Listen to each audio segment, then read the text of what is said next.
I'm Elizabeth Heinz, and welcome to another edition of Coast to Coast Connections. On this edition, we're actually heading over to the coast of Normandy, France, to commemorate the World War II Juno Beach invasion in June 6, 1944. It's the 78th anniversary of that invasion this year.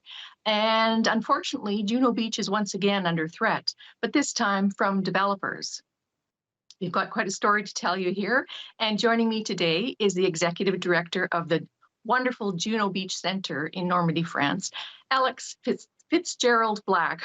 Welcome to our show, Alex. Elizabeth, it's my pleasure. Thanks for having us. And you're coming to us from Guelph, Ontario today. That's right. Yes. Not quite Normandy, but you are a Canadian. You sort of go both places now, don't you? That's right. I was just at the museum back in early April, and it was just a thrill to be there. It was great to see some Canadian groups back for the first time in a couple of years. Yes. Yeah, we've all been through a lot, haven't we? I just want to take viewers, Alex, through sort of D-Day 101, for those that might not know too much about it, or younger people watching. Give us just the Coles Notes version of what happened on June the 6th, 1944, 78 years ago. Sure. So June 6, 1944 is one of the most significant days of the Second World War. Now, the Second World War started in 1939, and in 1940, the German army invaded France and the Low Countries, Belgium and the Netherlands, and captured or conquered much of Western Europe. And so it was for, 4 or more long years that those countries were occupied by Nazi Germany while the war continued on the Eastern Front, in North Africa, and eventually in Italy. But the Allies knew by 1944, like, the only real way to, defeat the German forces in the West was to land on continental Europe and to secure a lodgment there and to destroy the German armed forces that they would bring to battle in doing so. So on June 6, 1944, the Allies, mainly the British, Americans, and the Canadians, but also with a number of other allied nations based in the United Kingdom, launched the largest combined military operation in history. So it involved over 11,000 aircraft, almost 7,000 ships and landing craft, 156,000 troops from the air and from the sea. And of those 156,000 troops, between 14 and 15,000 were Canadian. Wow. And that invasion force has never been matched since that time, has it, Alex? I mean, that is an epic invasion. Yeah. And came with an epic sacrifice. And Absolutely. I just want to remind viewers that in 1939, the Canadian population was about 1.1 million. And 11 million. And we had about 1.1 people that actually volunteered to join the army. So it was the largest volunteer army in the world at the time, wasn't it? I think technically the Indian Army would have been slightly larger on a voluntary basis. However, yes, all the forces that in 1944 that were deployed overseas from Canada were volunteers: the Air Force, the Navy, and the Army. Yes, certainly we would be the largest volunteer force involved in the D-Day operation. Thank you. And it was a very diverse group of people, wasn't it, Alex, from all across the country, including the territories. There's Inuit, Métis, Chinese Canadians, Japanese Canadians, Black people. And for the first time, women were also allowed to wear uniforms too. So there's about 50,000 women who also served. So a very diverse force, including a lot of Indigenous people as well. Absolutely, and there was a high number of Indigenous forces among the infantry, in particular, the assault infantry that landed on Juno Beach. A number of the units, especially in the sector where the Juno Beach Centre is located, were from Western Canada. So there was the Royal Winnipeg Rifles, the Regina Rifle Regiment, and the Canadian Scottish Regiment, and especially those prairie regiments. They had a high number of Indigenous members as well. Very good. And on that note, I just want to add to that we're coming to you today from the traditional lands of the Sinemuch First Nation here in BC. And I know that some of their members also had served in the World War II as well. So, yeah. Talk to us a little bit about that sacrifice that morning and during the 3-month Normandy invasion as well, Alex. How many Canadians died and how many are buried there now on that coast? So on Juno Beach, on D-Day itself, the Canadian Army lost 340 men killed. The airborne unit, the 1st Canadian Parachute Battalion, also lost, I believe it was 19 men killed. And so 359 is the typical number you'll hear when you hear about the Canadian sacrifice on D-Day. It's not entirely complete. There were actually also 22 members of the Royal Canadian Air Force who lost their lives that day, bringing the total to 381. Of the various beaches assigned to the Allied forces on D-Day, Juno Beach was perhaps the bloodiest from a percentage basis, troops landed versus casualties, and especially versus the number killed. A lot of folks, and rightly so, will point to Omaha Beach, the famous American beach that's in Saving Private Ryan. It's known as Bloody Omaha. And while it was in certain stretches, the force that was assigned that beach was much larger than the Canadian force on Juno. And so while their absolute casualties were higher, by proportion, the Canadian and British casualties on Juno Beach were actually quite high as well, and actually kind of beat that number. Not that it's a competition or anything like that, of course. Yeah. And the average age of these young soldiers, infantry, Air Force, was about 21 years old. Yeah, it would have been in the early to mid 20s for sure. It was a fair, the infantry in particular, you typically are fairly young people. There were some older people, by older I mean in their 30s and perhaps 40s as well, a part of the landings, but the majority of them would have been in their early 20s, and perhaps some as young as 17 or 18. Right. Yeah. Unbelievable. Just in the very early years of their life. Yes. And talk to us a little bit, Alex, about the number that actually died during the Normandy invasion itself, during that 3-month period. How many people died, sacrificed their lives?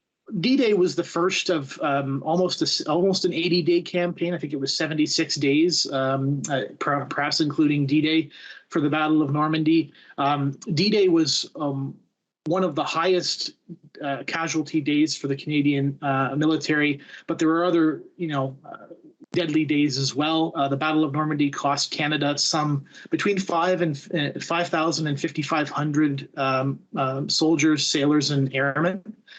It was quite a bloody campaign. The campaign itself has been compared to the fighting has been compared to, Passchendaele and some of those images from the First World War of, there wasn't nearly as much mud because it was during the summer, and it was, and the weather was pretty good most of the time. But nevertheless, the casualty counts grew very high. And the Canadians suffered, like I said, about 5,500 killed, about 18,000 casualties overall. That's killed, wounded, and captured. And that 3-month stretch or so, not quite 3 months, actually rivals the entire Italian campaign for Canadian casualties during the Second World War. So that just gives you an idea of how deadly this campaign was. Thank you. And we've been showing some of the legendary black and white film footage from the actual morning of June 6, 1944, with these young men getting off their landing craft, looking very, very, terrified. They don't know what they're going to be facing. And they had been on very, very rough seas for the last, day or so. And so they were seasick and scared and having to just jump into battle there. And the footage that you're seeing is from the Canadian Film and Photo Unit, which was a group of very brave people who went into battle armed with just a lens. They weren't armed. So we're really thankful for that footage, and that's shown around the world. And a lot of people don't know that that was taken by Canadians. So another thing to be proud of.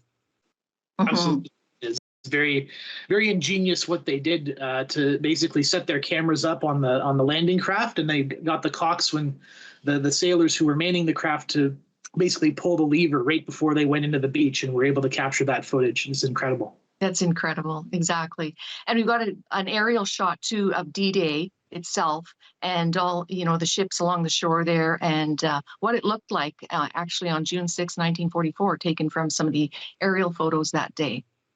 So from that, we're going to flash forward to here we are in 2022, and we're going to take another look here at what Juno Beach looks like today, thanks to the wonderful efforts of the Juno Beach veterans who got together, I believe it was 1994, to build this beautiful center that every Canadian should have the privilege of building.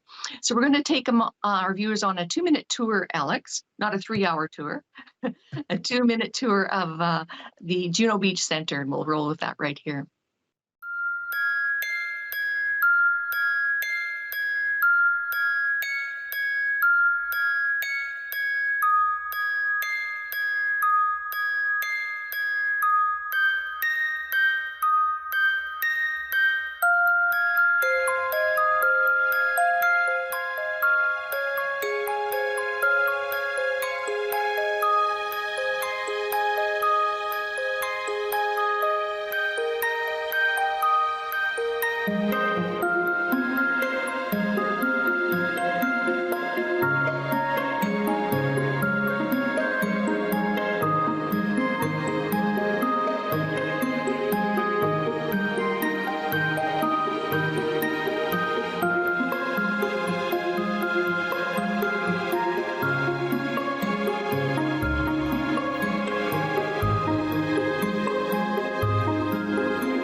And that, viewers, gives you a bit of a sense of what the Juno Beach Centre actually looks like. But Alex is going to give us the backup story of how this came to be and why it's under threat at the moment. Again, Alex. Absolutely. I'll start with, how it came to be. The history of how we've remembered in Canada the Second World War over the last 80 years or so, 78 years since, D-Day. It really ebbs and flows. We're quite keen on, and have been for a number of years, on Vimy Ridge, but to some degree, until the early 90s, there was very little done in Canada in terms of commemoration of the Second World War. Certainly small communities, had them, units and regiments who returned to Normandy in particular, had laid memorials and visited the cemeteries there. But in the mid-1990s, things started opening up a bit because the 50th anniversary of D-Day and eventually the end of the victory in Europe and the liberation of the Netherlands occurred. And many veterans went back. They were now retired and they wanted to see the people and the places they liberated. And among them who went back was Garth Webb, who was a lieutenant in the 14th Field Regiment, and he landed on D-Day at Bernières-sur-Mer with his unit, and they actually suffered pretty heavy casualties on D-Day. It was a day that was kind of, burned into his mind as a result of that. And he was quite surprised to find, yes, there was, the cemeteries to visit, his fallen comrades, and certainly there were memorials, all along the beach to various units. But there was nothing there, and there were many museums. I mean, Normandy has been a tourist destination, before the Second World War, beautiful beaches. But there were many museums, but very few of them told the story of the Canadians in the Second World War and the Canadians in Normandy. And so he and a bunch of veterans got together in the late 1990s and early 2000s to build a museum. They wanted to build a place where Canadians and Europeans could go to learn about the sacrifices that Canadians made during the Second World War. And it wasn't just going to be a D-Day museum. It is called the Juno Beach Centre, but it was going to be a museum that told the whole story and commemorates the sacrifice of all Canadians who were part of the effort, whether they were working on the home front Whether they served in Italy, whether they served in the Pacific, didn't matter. They were going to be part of the story. And so they were the driving force, and they actually worked from the mid to late 1990s onward to raise some $10 to $12 million to build the museum. And they did this primarily through grassroots efforts at first, getting, other veterans organizations involved, getting veterans and their loved ones involved. The bricks that are still outside the museum, and we still people still donate to that program today. They're the bricks that help build the Juno Beach Centre. Thousands of people wrote in and sent checks, saying they wanted to see this museum happen and they'd like to see their loved one commemorated. And those bricks are still there and will be into the future. And so they worked very hard to build this. Eventually, the Canadian government got involved, but not until actually Walmart Canada got involved to help us kind of cross the threshold to make the project viable. And the museum opened with a really lovely ceremony in 2003 on the 59th anniversary of D-Day, which gave them a year to get everything prepared for the 60th anniversary, which was going to be the next major anniversary. But Prime Minister Jean Chrétien was there. The Prime Minister of France was there. Queen Elizabeth did visit the museum in 2004. I double-checked this. She was there for the 60th anniversary and for the first anniversary of the museum's opening. And so it's really become a place not only of learning and memory transmission, but also a place where Canadians and others can gather to remember this really important day during the Second World War and the sacrifice that gave us the opportunity to build a better world. Exactly. And you have people coming from all over the world, don't you, Alex, every year coming there from many, many, many different countries. You have student groups that come there to do tours that your staff provide. There's exhibits of all kinds that we saw in the video too. Tell us a little bit about the current campaigns that you have underway. One of the things we've done since, the BRIC program, which I described earlier, has been around, since even before the museum existed. One of the things we kind of discovered when the pandemic began was that, of course, many people go to the museum, they see the bricks and they say, oh, I would really like to have one for my grandfather or my grandmother or my great uncle or great aunt or whoever. But of course, very few Canadians have been attending the museum in the last couple of years due to the pandemic. So we decided to come up with a new fundraiser that would bring a piece of Juno Beach to them. And that is our flag sponsorship program. So we fly every day at the museum. And of course, it needs to be replaced every once in a while because, we're right next to the sea, the sea salt, the spray, it changes the color of the flag. It makes it dirty. That sort of thing. But we always want to make sure we have a pristine flag up there. So Canadians can now donate to the museum and receive a Canadian flag that flew at the Juno Beach Centre. So that's just one of our programs. Mm-hmm. Another great program I think we're going to talk about a little bit later is the Legacy of Honor Veterans video program, where since even before the 75th anniversary in 2019, we've been trying to record testimonials from veterans, many of whom had visited the museum themselves.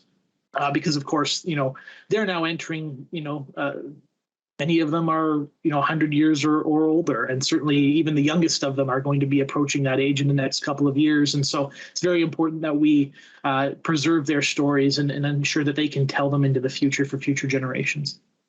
Perfect segue, actually, Alex. Let's introduce those veterans' voices right now, some that you may have seen on the landing beaches. Here are some of their personal stories right here. My interviewing officer said to me, "Why do you want to join the Army?" And I thought, oh gosh, I got to find a suitable answer for that. And then he said, "Are you prepared to die for your king and country?" And I said, "Yes, sir." They said, "You want to join the Army?" I said, "Yes." "George, you gotta come, and we're going to go to England, and we're going to go this, go that." We weren't being patriotic. We were just more or less for the adventure at that age. "Do you want a lot of action?" I said, "Of course." All I can say, yes. "Yes, sir." Within 4 or 5 hours, I was in uniform. I saw a lineup. We're out for getting Hamburg and said, "What are you doing?" They said, "We're joining the Army." Ooh. So a friend of mine said, "What do you say we get on the lineup?" So he did. It was a very, very impromptu. And then in the afternoon, we were in the Army. I enlisted just before I was 19. April of 19 43. I more or less hoped it would last long enough for me to get into it. Crazy, but true. So I joined up. I felt good. I felt good joining up. When you're 18 years old, you don't know too much. But the one thing I learned with my war experience was the importance of togetherness. It was pretty obvious there was going to be a landing in France, and we would be part of it. We had no idea, it was deep secret, where it would be and when. When we actually landed on the beach, we never ever practiced it that way. We practiced different ways in Scotland, and they decided to forget any of those ways, just go in the way we were. So that's what we did. We navigated by the seat of your pants. You had the map. That was it. Bailing out of a typhoon is tricky. Any fighter, the way you bail out, you get rid of the hood and you bunt the stick forward and it throws you out of the plane. But when you don't have a tail, you can't do that. So I had to eject the side and the roof. I laid down on my side onto the wing and crawled, slid down the wing so I wouldn't hit the tailplane. So that was a tricky bailout. Navy, in the Air Force. And many were doing their job, doing it for their country. To have that Canada badge on your shoulder amongst everyone else meant something you couldn't replace.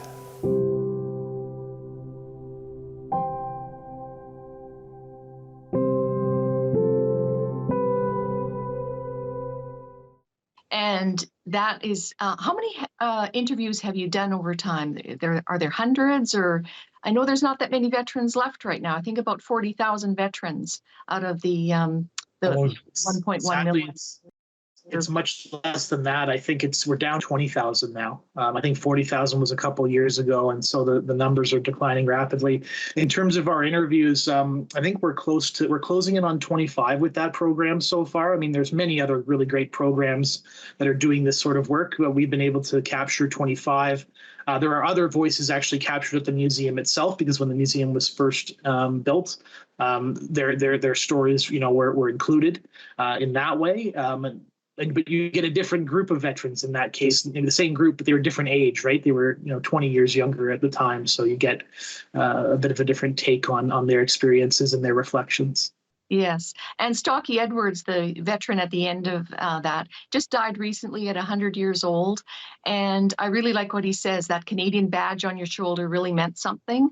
And just like the Juno Beach Centre really means something to all Canadians and to the world. Tell us, Alex, why it's under threat right now from developers and what we can do to help save the museum. Absolutely. So the last 2 years have been difficult for the museum, obviously due to the pandemic, and I think experience among many other cultural institutions across the country and across the world. Unfortunately, we've had to deal with another threat that has recently ballooned to greater proportions. So basically, there's a French property developer. Their name is Fonsim. And they want to build 66 seaside condos on Juno Beach, just meters from the museum. They purchased this land back, I think, in 2019 and had their building permit process go through very quickly in 2020, just kind of around the time the pandemic began or just before that. But unfortunately, I don't think they did proper due diligence when they put everything together, and the town didn't really support us in that building permit approval process, because what I don't think anybody realized at the time is that the town leases the land that the museum is on, and part of that lease is the road that we built. And the developer, basically, the museum exists on a peninsula, and there are two main accesses to that peninsula. One is a turning bridge, and which is open and closed during during the day, to let boats out from the harbor and everything. And the other is a land roadway, and the roadway is essentially it's across the property that's leased by us from the town. And we built that road to access for access to the museum. It's basically our driveway. Yep. And so the developer is now demanding use of this private road for access to their site by construction vehicles and workers. And unfortunately, based on the way French law works around these issues, they have successfully been able to claim that they are enclave or encircled and therefore have no other recourse to access their property. And this has been, 2 years of litigation on this. And we recently, in January, had a decision come down against us. We are appealing that decision, but we're very concerned about the impact this is going to have on the museum. When the project begins, construction's planned to last about 22 months. And this is going to have a hugely damaging effect on the museum because there's going to be construction vehicles up and down that road. There's also security concerns, especially during major anniversaries, like, June of 2024 anniversary happens, and the construction project will still be underway, or maybe we'll be concluding, and what's the situation then? The road is a very narrow road, which is shared by bicycles. It's shared by, visitors on foot. It's also shared by, cars and large tour buses. And it's absolutely critical that they be able to access the site in our parking lot. Otherwise, we're going to lose visitors and we're not going to be able to fulfill the purpose we exist for, which is to provide that space for Canadians and others to visit, to remember what happened in the Second World War and where Canada was involved. Exactly. And sorry, go ahead. So how can viewers get behind this? I know there's been about 65,000 letters written. The Prime Minister of Canada, Justin Trudeau, and the Prime Minister of France, Macron, have spoken about this. But on your website, there's some really good ways that viewers can get involved and help save the museum. And talk to us a little bit about some of those. We've got about 2 minutes left here. Okay, absolutely. So, we need Canadians to join this fight for our history to help us out. And many Canadians have expressed anger and frustration over this. As part of that, a citizens campaign called Save Juno Beach has assembled in support of the museum, and they have done the legwork to get, it's now 70,000 letters sent to local MPs and the Minister of Veterans Affairs with Canadians expressing concern on this issue. And many have also responded by offering donations in support of the museum. So one of the ways that you can support us is go to savejunobeach.ca and to check out those links. There's a donation link and a link for those to help us out. As we've talked about earlier, there's the flag sponsorship program on our website. So that's another really great way people can support the museum. And also there's the brick program on our website. So if you would like to commemorate a loved one, you can, create an inscription that commemorates their, they can be a Second World War veteran. They could even be an Afghan veteran or a modern veteran of another conflict. We're not picky. As long as, you want to support us, that's really great. And people can make those donations, and we'll get in touch with them about their inscriptions and make sure that those bricks get installed at the museum. And you can also get a wooden replica. There's an added fee for a wooden replica, so that you can have that at your home with your family. The important thing is, go ahead. Yeah. Go ahead. Sorry, unfortunately, we're running out of time here, but I want to thank you for bringing this to our attention. And I just want, all Canadians to get behind this and help preserve this amazing center that we need to have as part of our heritage and to honor those that came before us. So thank you so much for joining us today from Guelph, Ontario. I really appreciate everything you shared with us, and I'm sorry to have to rush you here at the end. But all the best in your campaign. I will personally get behind it, and I know many viewers will as well. Thank you so much, Alex, and all the best to you. Thank you, Elizabeth. Really appreciate the opportunity. My pleasure. And thank you for joining us today. And please get behind this campaign to save the Juno Beach Centre. Let's go, Canada. We can do this. They did it for us in 1944. Now it's our turn to step up. Thanks for joining us on this edition of Coast Connections. We'll see you next time.